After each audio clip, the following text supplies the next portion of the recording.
नमस्कार, आप देख रहे हैं भारत न्यूज। मैं हूं आपके साथ डिंपल राणा। आइए देखते हैं आज की बड़ी खबर, लेकिन उससे पहले आप हमारे चैनल को सब्सक्राइब करें ताकि कोई भी खबर आप मिस ना कर पाए।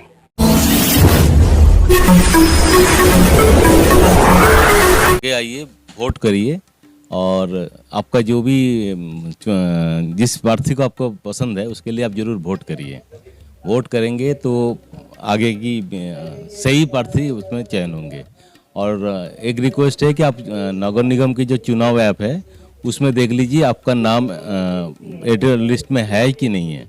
इलेक्टोरल लिस्ट में है तो आप जरूर वोट करिए। और अगर आपके पास वोटर कार्ड नहीं है फिर भी आपके पास 10 अल्टरनेट डॉक्यूमेंट है, जिसमें से पैन कार्ड, आधार कार्ड, आपका सरकारी आइडेंटिटी कार्ड और पेंशनर्स का कार्ड या सरकार का जो इशूड आई कार्ड या आपका बैंक का, नेशनल बैंक का जो पासबुक विद फ़ोटो है और मनरेगा का कार्ड या किसी पर्सन विद डिसेबिलिटीज़ है तो उनका जो disability card government of India से है। मैं एम नफीस रशीद, आप देख रहे हैं भारत न्यूज़ 247। इस समय मौजूद हूँ पूर्वी दिल्ली एसडीएम ऑफिस में और देख रहा हूँ कि आरडब्ल्यूए लोग के जुड़े हुए सभी लोग यहाँ में मौजूद हैं और ज़्यादा से ज़्यादा ये कोशिश की जा रही है कि किसी तरीके से भी वोटिंग को बढ़ाया जाए, क्योंकि दिल्ली एमसीडी चुनाव का जो पिछला स्तर रहा है वो काफ़ी गिरा हुआ रहा था।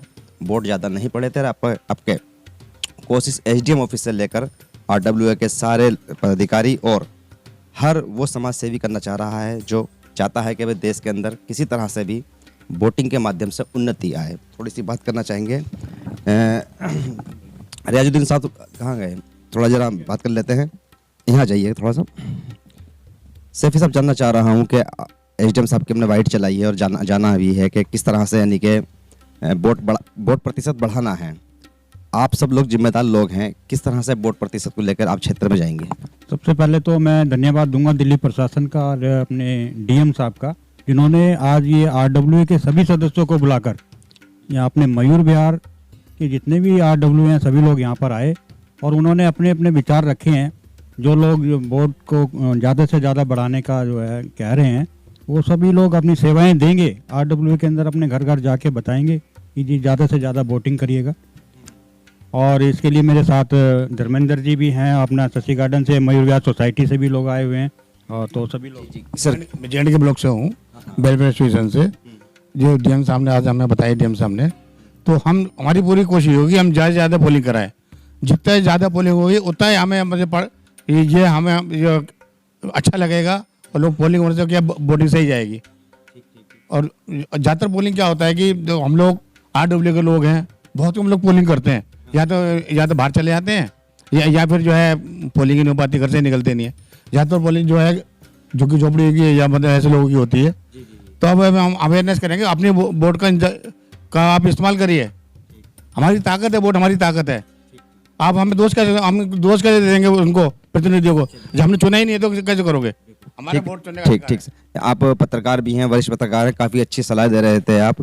सर, जो शिक्षित लोग हैं वही पीछे रह जाते हैं, इसके लिए क्या कहना चाहेंगे?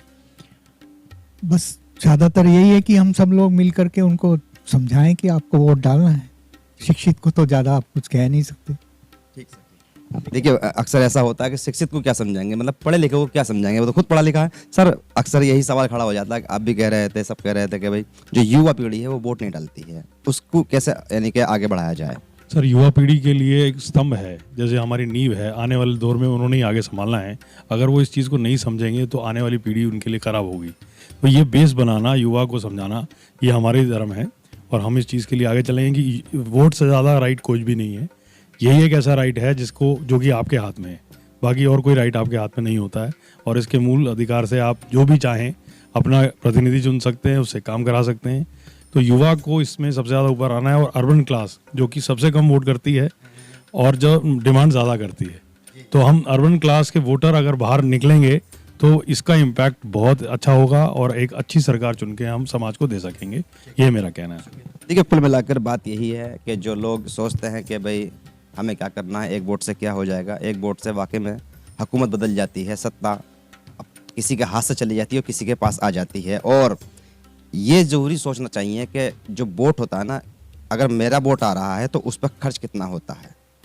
700-750 रुपया एक वोटर के ऊपर खर्च होता है सरकार का। सरकार के पास पैसा वो कहाँ से खर्च किया जाता है, वो तुम्हारे हमारी जेबों से ही आता है।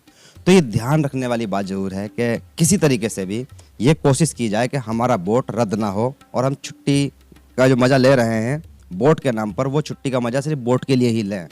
वोट डालने ज़रूर जाएँ। प्रशासन के साथ साथ, प्रशासन को तो सैलरी मिल भी रही है, इनको नहीं मिल रही है। ये सब लोग जिम्मेदार लोग हैं, आपके मोहल्ले से हैं और ये कोशिश कर रहे हैं एसडीएम ऑफिस में बैठ कर किस तरह से वोट का प्रतिशत ज़्यादा से ज़्यादा ऑफिस के अंदर लगातार ये कोशिश की जा रही है आरडब्ल्यूए अध्यक्ष के साथ में मिलकर के किसी तरीके से भी क्षेत्र के अंदर वोटिंग बढ़ाई जाए। कुछ लोग हैं शशि गार्डन से और आसपास से। सर, शशि गार्डन से हैं आप? जी, शशि गार्डन आरडब्ल्यू से हम लोग आए हैं। मैं वहाँ पर जी प्रधान हूँ जी। विनोद गोयल जी हमारे महासचिव और समलेश अग्रवाल जी हमारे उपाध्यक्ष है जी। एसडीएम साहब से आप लोगों की बातचीत चल रही थी, मैं देख रहा था। आप लोगों ने जो तय किया है कि भाई हम अवेयरनेस लाएंगे, ज़्यादा से ज़्यादा वोटिंग कराएंगे और वोट घट भी रहा है, इसको लेकर यानी कि एहसास भी होता है कि वोट घट क्यों रहा है, तो युवा पीढ़ी में आप किस तरह से जाएंगे? देखिए, हम जब भी अपनी टीम के लोगों के साथ प्रचार करने जाते हैं, चाहे वो किसी भी पार्टी का प्रचार हो, तो हम सबसे अंतिम अपील एक ये जरूर करते हैं कि आप चाहे किसी भी पार्टी के कार्यकर्ता हैं, किसी पार्टी के लिए काम करते हैं, लेकिन आपको वोट डालने जरूर जाना। चाहे अपनी पसंद के उम्मीदवार को डालिए, लेकिन वोट जरूर डालिए। तो ऐसी विनती मुझे लगता है असर करती है। हम अपनी पार्टी के वोट मांगने के बाद अंतिम विनती यही करते हैं जी, वोट डालने आप जरूर आए, अपने पसंद के उम्मीदवार को डालें, इसे आप पकड़ सके जी। तो ऐसी विनती वोटिंग परसेंटेज को बढ़ाने में सहायक भी होती है जी। इसमें एसडीएम साहब से कुछ लोगों ने ये भी कहा कि आप मस्जिद हैं, मंदिर हैं, वहाँ से ऐलान कराया जाए, मुनादी जैसे पहले होती थी मुनादी करा दी जाए, कुछ नुक्कड़ प्रोग्राम का भी यानी कि कहा गया है, तो क्या इससे लाभ होगा? बिल्कुल होगा जी। जैसे कि जी मंदिरों में आरतियों के टाइम पे 150 लोग होते हैं, अपना मस्जिदों में अपना अजान वजान होती है उस टाइम भी 150 लोग होते हैं। तो वहाँ पर अगर अपने जो मुफ्ती मौलवी या पुजारी जी बोलेंगे तो उसका बड़ा सकारात्मक संकेत जाता है जी। तो मुझे लगता है ये बहुत अच्छी पहल है और ये होनी चाहिए जी। बिल्कुल।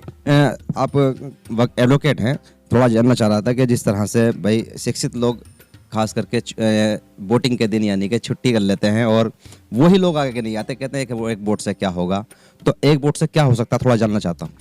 भारत न्यूज़ का बहुत बहुत धन्यवाद। और भारत न्यूज़ के माध्यम से मैं सिर्फ सभी लिसनर्स को यही कहना चाहूँगा, हिंदू दिवाली मनाता है, मुसलमान ईद मनाता है, लेकिन लोकतंत्र का महापर्व हर हिंदुस्तानी मनाता है। तो इस हिंदुस्तानी होने के नाते आप इस महापर्व में भाग जरूर लें और सभी को वोट जरूर देना है। और मैं अपने गली मोहल्ले में ये जिम्मेदारी लेता हूं कि एक एक घर से इस बार शिक्षित अशिक्षित हर वर्ग के लोगों को, हर धर्म के लोगों को साथ लेकर वोट के लिए अपील करने जाऊंगा। देखिए भाई, एक अपील मैं भी कर रहा हूँ भारत न्यूज़ के माध्यम से। मैं साफ साफ बता देता हूँ, आप जब वोट डाल के आएँ तो एक सेल्फी ज़रूर लें, ये निशान दिखाते हुए कि भाई हाँ मैंने वोट डाला है, और मुझे व्हाट्सअप कर दें। मैं भारत न्यूज़ के सेल्फी वीडियो के अंदर सबको दिखाऊंगा। अगर 1 लाख फ़ोटो भी लोग मुझे भेजेंगे, मैं सबकी दिखाऊंगा। ये मेरी अपील है, सब फ़ोटो भेजें। सर, जानना चाह रहे थे कि युवाओं को खास करके कहा जा रहा है कि युवा घर से नहीं निकलता है, और अगर निकलता है तो उधम गाड़ता है। शांति के साथ वोट पड़े, ज़्यादा से ज़्यादा वोट पड़े, उसके लिए आपकी क्या अपील है? देखिए, सबसे पहले तो मैं आपके चैनल का और आपका धन्यवाद करूंगा कि आपने हमारी बात को आपके माध्यम से रखने का मौका दिया। असल में लोगों के अंदर जो वोट डालने के प्रति जो गिरावट आ रही है ना, लोग वोट डालने नहीं जा रहे हैं, उसमें कहीं ना कहीं हमारे देश के जो माननीय सम्मानित नेतागण हैं वो जिम्मेदार हैं। उनसे लोग संतुष्ट नहीं हैं। आप किसी भी पार्टी के कैंडिडेट को चुनते हैं, उसको ला करके खड़ा करते हैं, कोई भी पार्टी हो, वो हमारे जो युवा हैं या इलाके की जो समस्या हैं उनको करने के लिए और उनके प्रति वो खरे नहीं उतरते हैं, वो उतने काम नहीं कर पाते हैं। जैसे बहुत सारे काम ऐसे हैं, भाई ये एमसीडी के अंडर में नहीं आता, ये विधायक के अंडर में नहीं आता, ये सांसद के अंडर में नहीं आता, तो इसलिए लोग जो है ना वोटिंग से डरते हैं और वो क्या करना है, चुन के काम उन्होंने करना ही नहीं है। काम जानकारी का अभाव वोटर को होता है, वोट अभाव भी कभी तो मामला है, जानकारी का अभाव वोटर को होता है और वो इसी के अभाव में आकर वोट नहीं डालता है। जी नहीं, अगर नेता ठीक होंगे तो लोग जरूर वोट डालेंगे, लेकिन मैं ये अपील जरूर करूंगा कि सभी लोग वोट जरूर डालें। अगर आपको कैंडिडेट अच्छा नहीं लगता तो नोटा पे डालिए, वोट जरूर डालिए। शुक्रिया। तो काफ़ी लोगों ने अपील की है कि भाई वोट जरूर डालें और ये कोशिश करें कि अपने पड़ोसी को साथ लेकर चलने की कोशिश करें, क्योंकि आपका पड़ोसी और आप मिलकर जब चलेंगे तो ज़्यादा वोटिंग होने की उम्मीद है। मैं एम नफीस रशीद, आप देख रहे थे भारत न्यूज़ 24/7।